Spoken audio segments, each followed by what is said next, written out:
안녕하세요. 퍼트리 광고 대행사의 이준서 마케터입니다. 네이버 블로그가 서비스 20주년을 맞이했습니다. 누적 블로그 개설수 3,300만 개, 게시된 글수만 총 28억 건, 첨부된 이미지는 134억 장에 다다를 만큼 엄청난 규모로 성장을 했는데요. 그리고 지금 이 순간에도 새로운 블로거가 계속해서 탄생하고 있죠. 블로그 3천만 개의 세상에 도래한 지금, 초보 블로거분들이 가장 어려워하는 것은 바로 블로그 지수인데요. 그래서 오늘 제가 블로그 지수의 가장 기본 개념과 내 블로그를 키우는 가장 핵심적인 방법을 가이드라인 해드리려고 합니다. 블로그를 이제 막 시작하시려는 분들은 꼭 끝까지 시청해주세요. 블로그 지수란 대체 무엇일까요? 쉽게 말해 네이버가 특정 블로그에 대한 신뢰도와 평가를 점수로 수치화한 것인데요. 각각 지수는 세세한 항목을 토대로 점수가 매겨지는데, 이 지수가 높으면 같은 주제로 작성된 여러 개의 포스팅이 있어도 내 글이 상위에 노출될 가능성이 높아집니다. 물론 절대적이라고 말할 수는 없지만 확률을 높이는 것은 사실이기에 많은 블로거분들이 지수를 올리기에 혈안이 되어 있습니다. 블로그 지수는 일반적으로 세 가지 카테고리로 분류하곤 하는데요.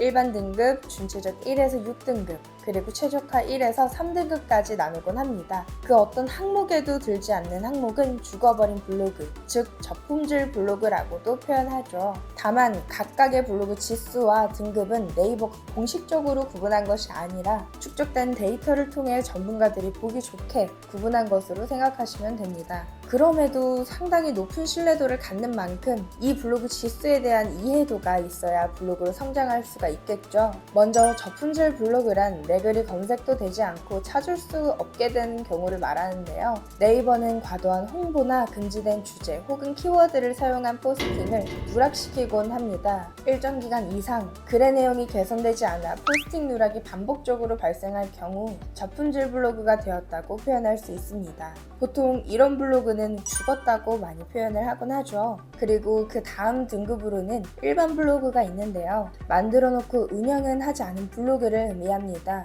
흔히 말하는 휴면 계정처럼 생각하시면 이해하시기가 쉽습니다. 그리고 저품질 블로그가 다시 복구가 된 후 노출이 시작되는 시기가 바로 이 일반 블로그 지수에 속한다고 보시면 됩니다. 준체적 등급은 최적화 바로 이전 단계로 1에서 6까지 총 6단계로 구분되어 있는데요. 보통 블로그를 처음 생성했을 때 준체 2단계 정도이며 우리가 평소 보는 블로그는 대부분 이 등급에 속한다고 생각하시면 됩니다. 마지막 최적화 등급은 1에서 3등급까지 총 3단계로 구성이 되어 있으며 열심히 운영을 해도 오르기 어려운 블로그 지수 최고 단계입니다. 심지어 최적화 2단계부터는 2015년 이전에 활동했던 블로그 중 최적화 단계를 달성한 소수의 블로그만 받을 수 있는 등급입니다. 그럼 블로그 지수는 어떻게 높일 수 있을까요? 사실 블로그 지수를 올리는 방법은 정말 심플합니다. 양질의 글을 열심히 그리고 꾸준히 포스팅을 해주면 되는 것 뿐인데요. 저희가 블로그를 키우겠다고 마음을 먹을 때 블로그 주제 한 가지를 선택하잖아요. 예를 들어 건강 관련된 블로그라면 건강에 어울리는 주제로 주기적인 포스팅을 진행해야 하는데, 네이버는 이때 해당 블로그를 전문성이 있는 블로그로 판단을 합니다.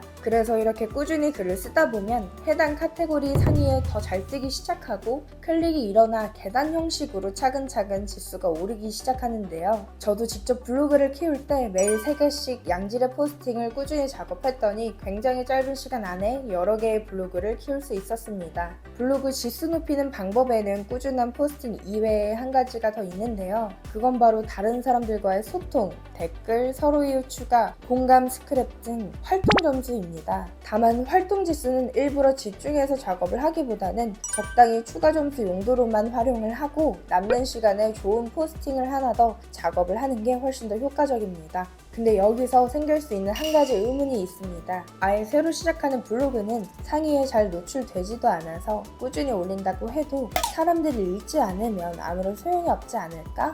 라고 생각하실 수 있는데요. 실제로 블로그 지수가 일정량 이상 올라가기 전인 초반에는 글을 아무리 써도 상위 노출이 잘 되지 않고 경쟁도가 낮은 키워드를 써도 경쟁에서 밀리는 경우가 많이 있어요. 그러면 이때 매번 낮은 지수의 키워드를 찾아야 하기 때문에 키워드를 짤 때 너무 많은 시간을 쓰게 되곤 합니다. 그럴 때 저는 주로 스마트 블록을 공략했던 편인데요. 스마트 블록은 일반 뷰탭에서 뜨는 상위 노출과 달리 지수보다는 글의 퀄리티를 측정해 노출시켜주곤 합니다. 그렇다 보니 지수가 높은 블로그 계정이라도 스마트 블로그에서 반드시 상위 노출이 되진 않는 거죠. 그래서 아직 블로그를 생성한 지 얼마 되지 않았을 땐 글의 퀄리티에 신경을 쓰면서 스마트 블로그에 띄우는 것도 좋은 방법입니다. 그리고 스마트 블로그 있는 이유 자체가 이 키워드를 검색한 사람이 블로그에 관심이 높고 다양한 주제의 양질의 글을 원한다는 것이기 때문에 사람들의 유입량이나 지수 평가에도 도움이 될 수 있습니다.